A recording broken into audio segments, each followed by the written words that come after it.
some people say that all this climate alarmism is essentially a bit of a cult now, and that British taxpayers should just not be paying through the nose for it in the middle of a cost of living crisis. I actually think the cult's on the other side. I think it's with the deniers, not with the 98% of climate scientists who follow the path that I follow. I'm sure Rebecca's got her followers as well. I feel I'm adequately qualified and experienced. I'm sure those climate scientists are exactly the same. That's the messages they're putting out and I have put out over the last 30, 40 years. So we are where we are, and we're seeing the catastrophes left, right and centre over the world. If you look at the last... I've got a little chart that I hope your colleagues are going to put on for me, which is the last... This is brand new, by the way. If they put it up, it shows the...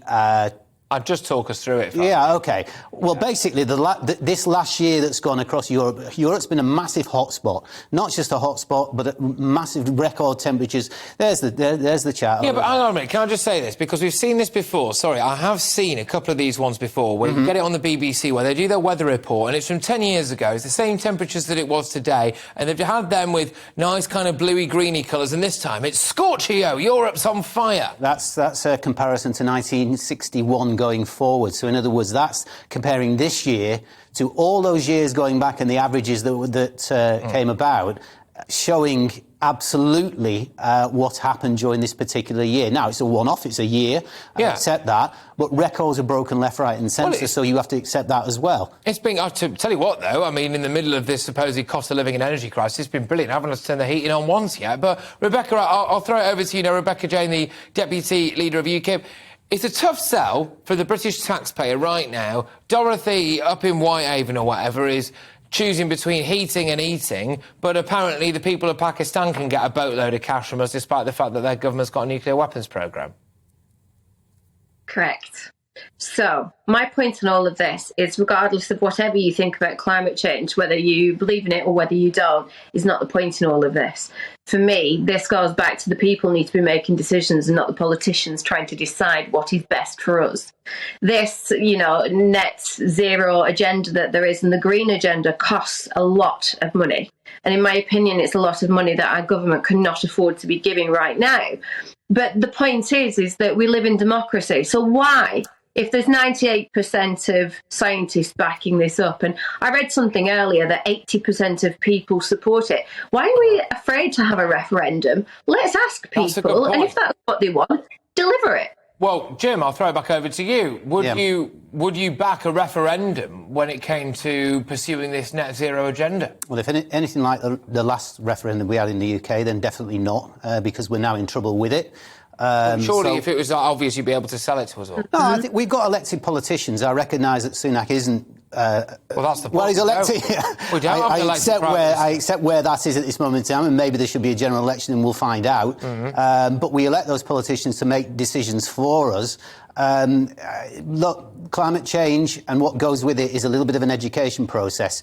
To throw it out to every man and his dog means that basically people will be voting on things that you don't necessarily understand. I'm not saying everybody by any stretch of the imagination, but if it's anything like the last referendum, then definitely I tell you what not. They do understand, though, Jim. They understand it when they see all of this money coming out of their country and going somewhere else in the middle of a cost of living crisis. And, I mean, I can't help but wonder, Rebecca, whether or not there needs to be more of a public debate on this, because we're seeing the Just Stop Oil numpties strapping themselves or gluing themselves to everything, crying and saying, what's going to end? There's a big meat like, don't look up, or whatever that thing is. And you think, hang on a minute, are you actually being conned by some kind of cult leader here? And then you see a video of a chap who's supposedly in charge of the likes of Just Stop Oil and this Extinction Rebellion, saying outrageous things like the future means a breakdown in law and order if we don't deal with this. He spoke about people's mothers being raped and people's having their eyes burnt out with a hot poker. And you think, actually, hang on a minute, I think I would quite welcome a wider discussion on this stuff, Rebecca.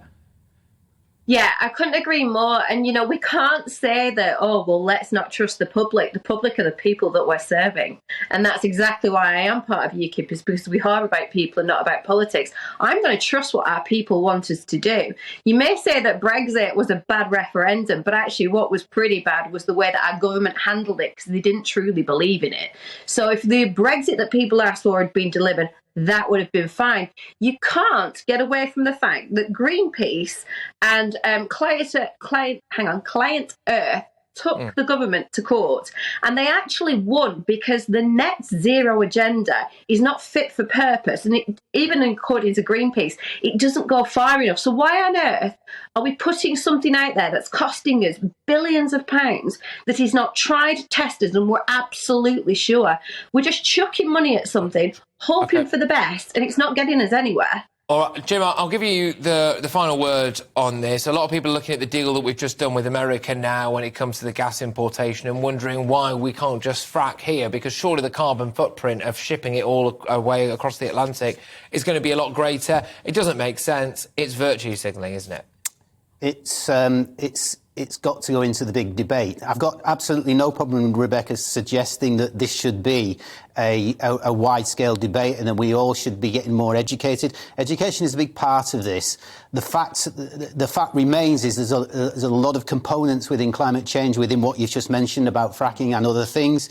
But I think we've got to look at the big picture, and the big picture is the Earth is going down, and it was going down even faster than it was even a few years ago.